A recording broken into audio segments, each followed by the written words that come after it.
이게 합천 해인사거든요. 우리가 세계문화유산에 있는 팔만대장 경판을 모시고 있는 합천 해인사, 총림이죠. 해인 총림인데, 입구 쪽에 가면은 고로쇠입니다. 고로쇠인데 한자로 골리수죠. 뼈를 이롭게 하는 거다. 제 바로 연구실 옆에 우리 과에 외국인 교수가 있어요. 미국에서 오시는데, 이분이 어느 날 제 연구실에 어디면은, 자기가 고로쇠물을 엄청 좋아한다는 거야. 그래가지고 좀 드릴까 하니까, 지금 노숙해서, 저 고로쇠 물도 안 좋아한다 하면서.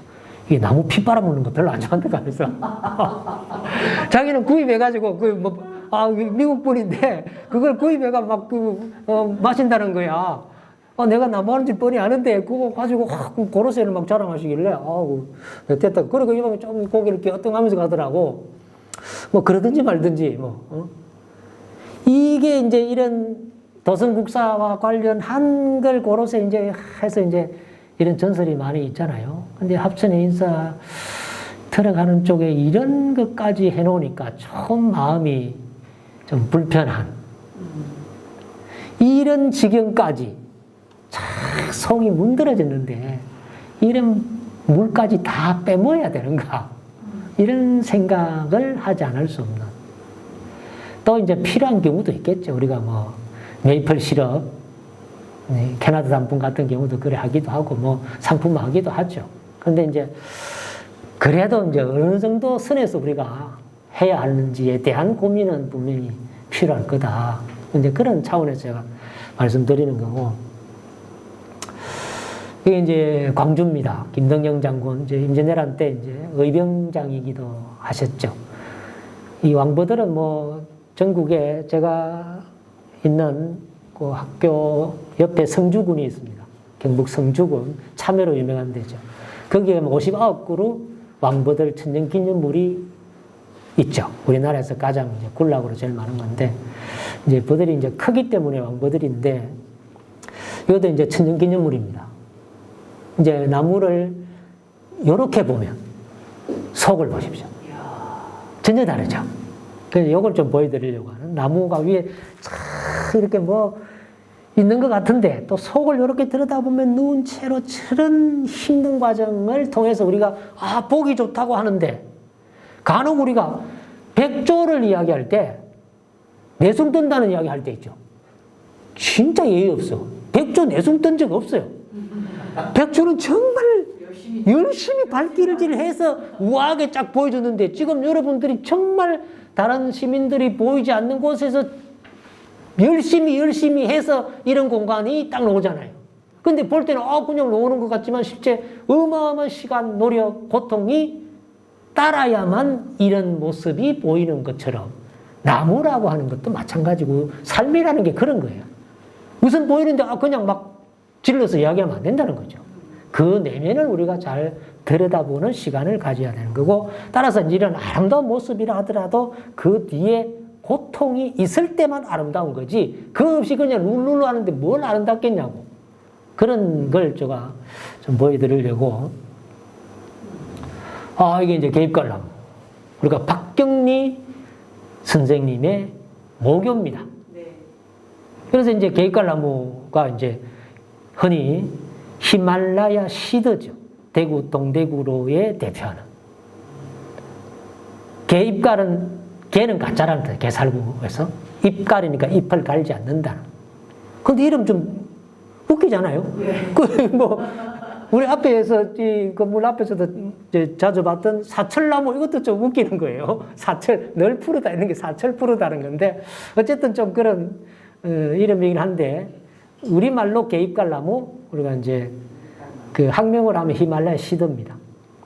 고향이 히말라야이기 때문에 이제 시다는 그런 종류의 나무를 의미하는 거고, 히말라야는 이제 지명을 의미하는 거고, 이제 이런 히말라야 시드 같은 경우에는 이 뿌리가 이제 소나무과긴 하지만 뿌리가 직근으로 안 가요. 소나무의 특징 중 하나는 직근이거든요. 우리가 차나무도 마찬가지고 동백도 마찬가지고, 직근이라는 건 소나무 이 뿌리가 노출되어 있는 걸 보면 뿌리 큰 것이 하나 직근 딱 박습니다.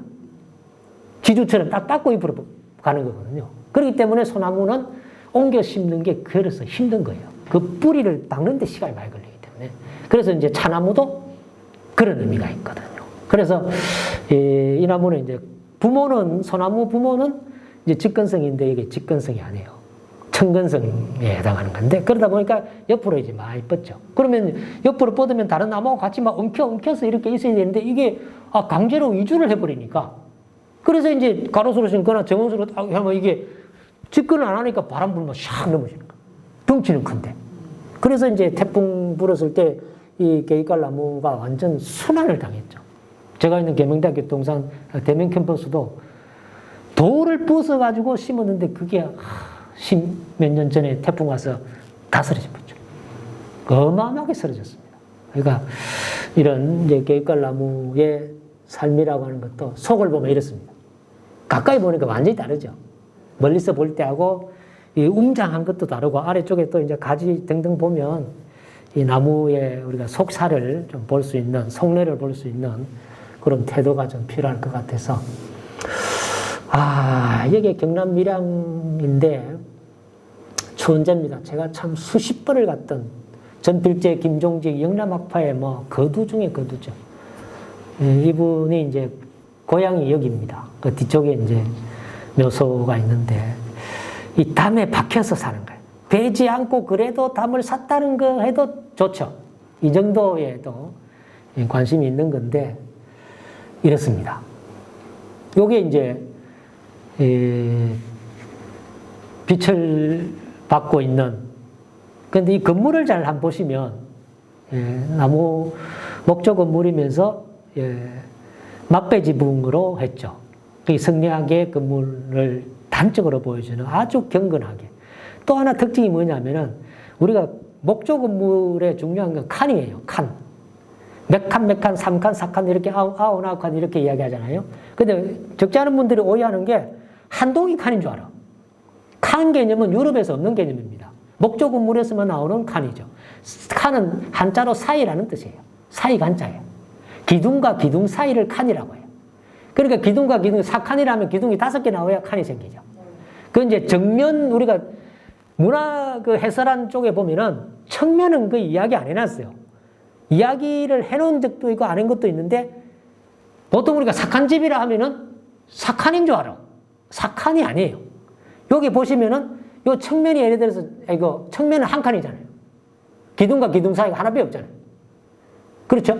근데 앞쪽에 정면의 경우에는 3칸 정도 넣으면은 이거는 3칸짜리예요. 측면이 2칸 넣으면 몇 칸입니까? 2를 곱해야 됩니다. 2 곱하기 앞에 3이면 3을 하면 6칸짜리예요. 6칸짜리 요 한 동이 6칸짜리 집이에요, 원래. 근데 4칸 집이라면 보통 그 옆에 2칸, 2칸 정도가 나와요. 폭이. 그러면은 이제 곱하기 하면 8칸이잖아요. 그래 8칸이라 부르지 않고 우리는 4칸이라 부르는 거예요. 그러니까 99칸 하면은 이게 동이 99칸인 줄 알고 그런 게 아니라 요렇게 한 동 한 동 곱하기 해서 플러스를 해서 99개를 양반은 넘지 못한다. 요 말이에요.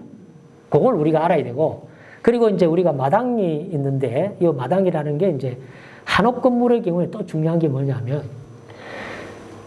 한옥은 우리나라가 한옥이 나오는 아까 얘기했던 그 마루가 나오고 온돌이 나오는 거는 우리나라 계절 때문에 오는 거예요. 겨울에 춥고 여름이 덥기 때문에 그런 구조가 나올 수밖에 없는 거고, 근데 여름만 있는 경우에는 그런 구조가 나올 수가 없고 온돌 필요 없는 거니까. 그런데 여기서 또 중요한 게 뭐냐면은 목조 건물에다가 우리는 습도가 굉장히 높습니다, 여름에. 그래서 마당에 벽돌을 깔거나 흙을 가지고 있어야 돼요. 그런데 목조 건물인데 요즘 이상하게 짠디를 깔아보는 거야. 그러니까 또 물 뿌리야 되지. 그러면 습도가 또 올라오지. 습도 생기니까 물 뿌리고 습도하니까 벌레 생기지. 그게 실수예요. 우리나라 한옥은 절대 잔디를 깔면 안 됩니다. 다 이유가 있다 이거. 대부분 벽돌을 깔죠. 왜? 빛을 딱 해서 겨울에는 빛을 빨아들여야만 난방이 되죠. 그 여름에는 빛을 빨아당겨야 습도를 제거하죠. 그러니까 나무가 안 썩죠. 이런 구조로 우리 조상들이 지혜롭게 했는데 이걸 모르고 그냥 짠디 깔아가지고 한옥은 한옥인데 이상하게 만들어낸 경우가 전국에 굉장히 많습니다. 그런 것들도 우리가 좀 참고할 필요가 있을 것 같고, 그 다음에 이제 각도에 따라서 모가거든요. 참, 이게 멋있죠. 환상의 장면이죠. 이제 이런 빛에 따라서, 우리가 이제 보는 각도에 따라서 다르지만 빛 정도에 따라서도 이렇게 다를 수 있다고 하는 것도, 이게 백운동 별수예요. 너무 아름답죠. 가보셨습니까? 네, 너무 아름다워서 2번 연달아 가봤습니다. 여기가 이제 차밭입니다, 주위가. 네. 온통. 강진에 이게 백운동 별서가 이게 우리가 다산 정약용 선생이 이어와가지고 뿅 가버리거든요. 그래가지고 이제 시도 짓기도 하고 하는데 요 안에 이제 우리가 제가 보려고 하는 게 뽕나무요 잘린 거야. 근데 요걸 보는 사람은 잘 없잖아요. 이 안에 또 이제 우리가 이 유산곡수를 두 군데 만들어 놨어요. 요 안에 또 2군데 만든 것도 좀 특이해요. 보통 우리가 경주 포석정에서 이제 보는 요런, 우리가 왕이지가 이제 그 난정에서 만들었던 그걸 따온 거거든요. 포석정이라고 하는 것이. 유상이니까 이제 흐르는 물에 이제 잔을 딱 이제 해가지고 딱 오면 자기가 술 한 잔 먹을 때까지 시집고 하는 그런 풍류를 즐기려고 한 것인데, 여기 이제 2군데 해놓기도 하고, 우리가 포석정 할 때 포자는 전복입니다. 전복 모양을 닮아서 포석정이라는 거예요. 돌에다가. 그거는 아주 조그만한데, 이거는 상당히 또 큽니다. 근데 여기에 이 뽕나무를 심은 건지, 아니면은 새가 어디를 물고 와서 자연스럽게 탄생한 건지 모르겠어요. 그런데도 이게 이 왕도 사상을 보여주려고 하는 건지도 또 모를 일이고, 여러 가지 이제 상상할 수 있는 건데, 잘랐어요. 근데 잘못 잘랐죠. 가까이서 이렇게 딱 자를 때는 잘라줘야 되는데, 이 가지가 좀 많이 나와 있잖아요. 나와 있으면 이게 아무런데 시간이 많이 걸립니다. 때로는 막 나무가 썩을 때도 있어요. 근데 요럴 때도 이제 상당히 가까이서 줄기를 해치지 않는 선에서 쫙 정성껏 잘라주면 아무는 시간이 줄어듭니다. 그런 것까지 우리가 좀 생각을 할 필요가 있고, 거기에 상처가 나니까 새순이 딱 나오죠. 나무는 그렇습니다. 상처가 딱 나면 그걸 아물게 하는 새로운 어떤 생명체를 만들어냅니다. 여러분 상처 난 쪽에 한번 보십시오. 우리가 아까 말씀하셨던 것처럼 이제 영문서 은행나무 밑에 이제 참가지들이 많잖아요. 그건 후손들이 이제 보호하려고 하는 거. 밑에 사정이 별로 안 좋다는 거지. 그러니까 그런 것까지 우리가 나무가 어떤 생태로 살아가는지 그런 것들을 문법을 우리가 좀 읽을 수 있으면 훨씬 더 의미가 있지 않을까. 이렇게 환상에 제가 언제 갔습니까? 재작년. 아니 제가 언제 갔습니까? 아름다울 때. 요 성꽃 그렇죠. 이제 베로나무 꽃 피실 때 요때 가는 거예요. 요때 요 옆에 이제 여기 정자잖아요. 여기서 제가 차를 한잔 했거든요.